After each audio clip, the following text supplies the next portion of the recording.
हाँ दोस्तों, हमें पता है कि हम इंटरनेट पर दिखाई गई हर चीज पर विश्वास नहीं करते, लेकिन हमारी टेक्स्ट बुक्स का क्या, जो हमें बचपन से रटाई जा रही है। जी हाँ दोस्तों, बचपन से रटी रटाई चीजें भी कभी कभार गलत साबित हो जाती हैं। फिर चाहे वो ग्रेट वॉल ऑफ चाइना का स्पेस से दिखना हो या फिर जीनियस अल्बर्ट आइंस्टीन का स्कूल में मैथ में फेल हो जाना।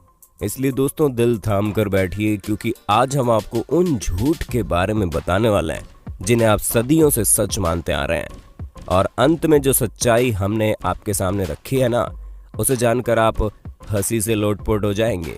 दोस्तों, अगर हम आपसे पूछें कि इजिप्ट में बना पिरामिड किसने बनाया था, तो हमें पता आप यही जवाब देंगे कि इजिप्ट में रहने वाले मजदूरों ने मेहनत करके इस पिरामिड को तैयार किया था।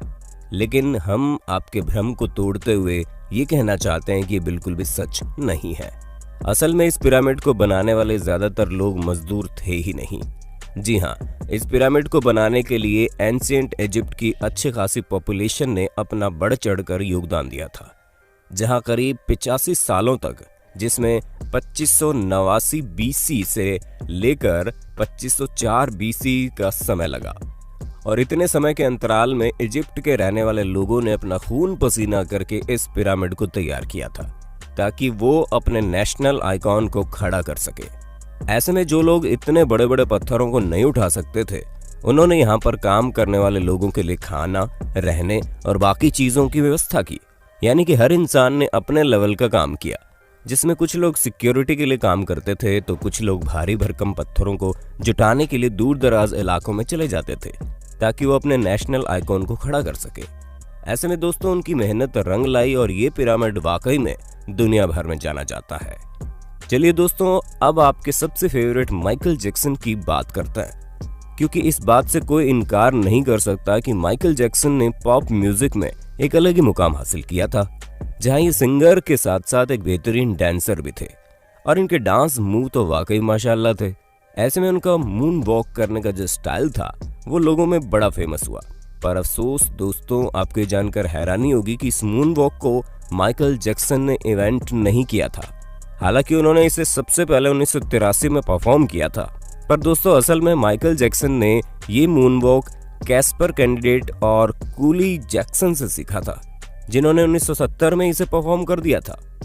वहीं मार्शल मार्क्यू ने भी इस मून वॉक को माइकल जैक्सन से पहले परफॉर्म कर दिया था, और इन सभी लोगों से पहले बिल बैले नाम के टैप डांसर ने भी इसे परफॉर्म किया था।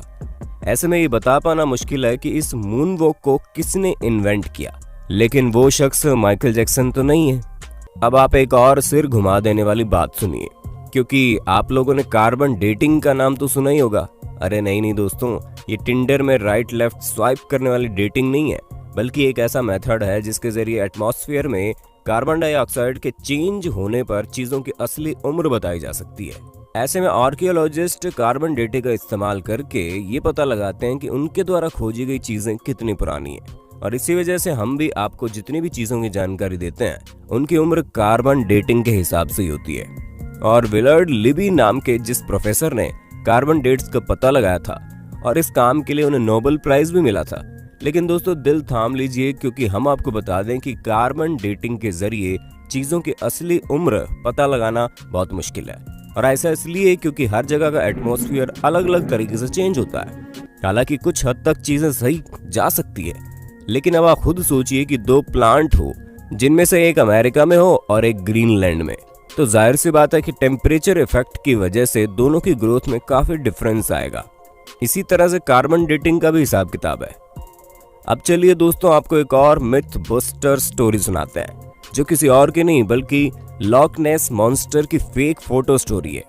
जी हाँ दोस्तों, जहाँ इस मॉन्स्टर की फोटो को न्यूज़पेपर में दिखाकर लोगों को हैरान करने में कोई कसर नहीं छोड़ी गई थी, और कई सारे लोग तो इस बात पर विश्वास भी कर बैठे थे कि सालों पहले गायब हो चुका ये क्रिएचर अब वापस से तहलका मचाने आ गया है। ऐसे में दोस्तों लॉक नेस को स्कॉटलैंड में देखे जाने की बात कही गई।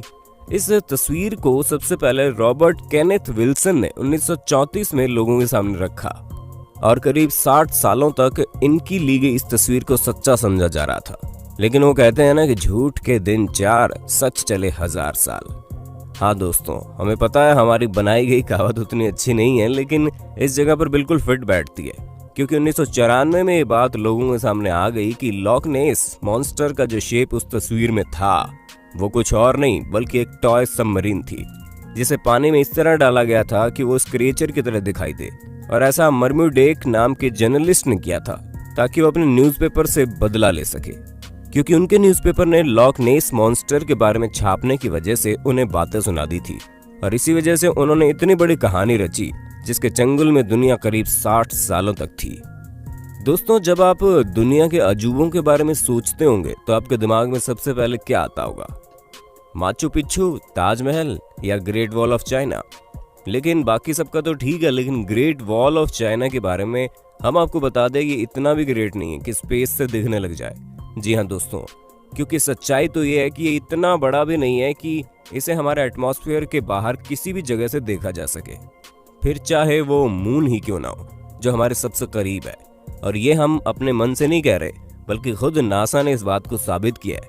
हालांकि भले ही 21,196 किलोमीटर लंबी हो, लेकिन अगर हम इसकी चौड़ाई की बात करें तो ये बॉटम से मात्र 20 फुट चौड़ी है और टॉप से केवल 16 फुट चौड़ी है। हम आपको बता दें कि ये अफवाह 1754 के आसपास शुरू हुई। ऐसे में ये चीज हमारे चांद पर पहुंचने और स्पेस में सैटेलाइट पहुंचाने से बहुत पहले की बात है। तो ये सिवाय अफवाह के और कुछ नहीं है। अब भले ही हर साल यहाँ पर करोड़ों की संख्या में लोग आते हो, लेकिन अफसोस वो चाइना की जिस दीवार पर खड़े होते हैं वो स्पेस से तो नहीं दिखती। चलिए दोस्तों, चाइना से आप हमें ये बता दो कि दुनिया भर में तहलका मचाने वाला कोरोना वायरस चाइना की किस जगह पर सबसे पहले फैला था? हमें पता है आपको जवाब पता होगा, इसलिए कमेंट बॉक्स में एक भी इंसान का जवाब छूटना नहीं चाहिए। वैसे दोस्तों, जब कभी भी आप वाइकिंग्स के बारे में सोचते होंगे तो आपके दिमाग में सबसे पहले चीज क्या आती होगी? हमें पता है ज्यादातर लोगों को बड़े से जहाज का साइज और सींग निकले हुए हेलमेट याद आते होंगे, पर हम आपको बता दें ये दोनों ही चीजें झूठी हैं, जो कि हमारी मेन स्ट्रीम मीडिया द्वारा हमारे दिमाग में डाली गई। असल में कई सारे हिस्टोरियंस को वाइकिंग्स के समय के टूल्स मिले हैं, जिनमें से एक भी हेलमेट ऐसा नहीं मिला जिसमें सींग लगे हों। हालांकि ये माना जा सकता है कि वो लोग लड़ते टाइम खुद को बचाने के लिए हेलमेट का यूज करते होंगे, लेकिन इसका मतलब ये नहीं है कि उनके हेलमेट में ही डायरेक्ट सींग लगे हों।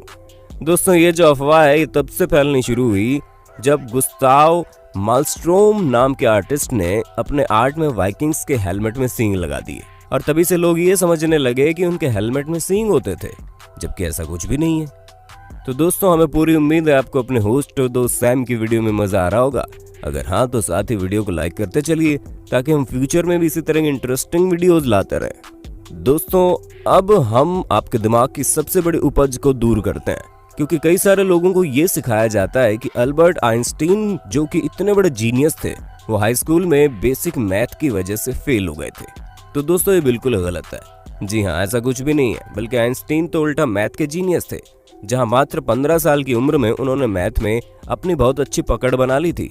अब दोस्तों, जाहिर सी बात है, जो शख्स फिजिक्स की दुनिया में इतनी बड़ी उपलब्धियां पाया हो, उसे बेसिक मैथ ना आती हो, वो भी हाई स्कूल के समय में, ये चीज थोड़ी सी खटकती है। पर हमें तो बुरा उन लोगों के लिए लगता है जो ये सोचते हैं कि उन्हें मैथ नहीं आएगी फिर भी वो साइंटिस्ट बन जाएंगे। अरे दोस्तों, साइंटिस्ट बनने के लिए मैथ भी जरूरी है, ठीक उसी तरह जिस तरह सिंगर बनने के लिए अच्छा गाना जरूरी है और डांसर बनने के लिए अच्छे मूव्स करने जरूरी हैं, क्योंकि ये सभी चीजें बेसिक्स हैं।